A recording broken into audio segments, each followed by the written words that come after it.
Today we're going to demonstrate the calibration procedure for the MW102.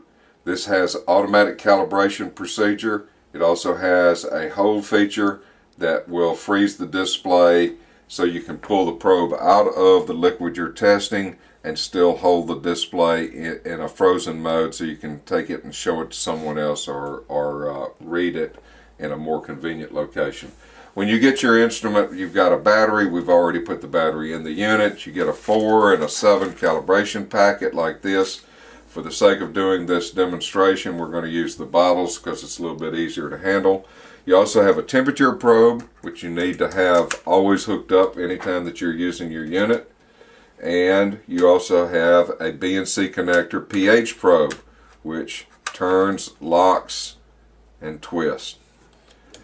So, to get started, we're going to insert the pH probe and the temperature probe together into the calibration standard that we have and turn the unit on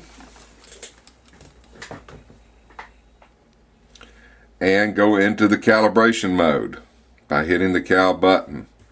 You're going to see the flashing. In your instructions it says look for the pH tag to stop blinking. They are referring to the pH in the upper right hand corner letters, pH, that as you'll notice in just a minute. Then there you go, the numbers will continue to blink. The pH stopped blinking. At this point you hit the CFM button. You can do a rinse and then over into the 4 calibration solution. And now you see the pH is blinking again with the 4 blinking. Hourglass is showing in the left side, meaning it's functioning. And when it stops blinking, you hit the CFM.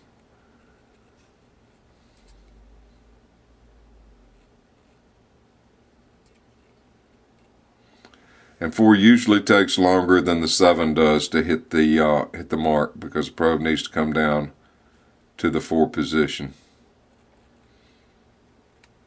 There's your CFM.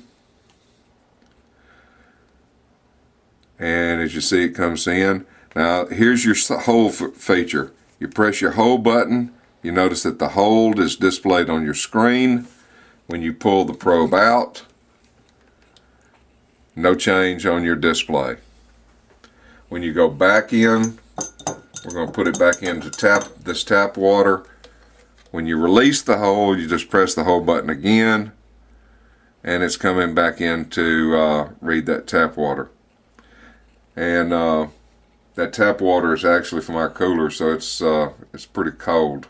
It's the reason for the low pH. Always allow time for the values to settle in. It generally takes on a unit like this about 10 to 15 seconds to get stable. With that concludes the demonstration of the MW102.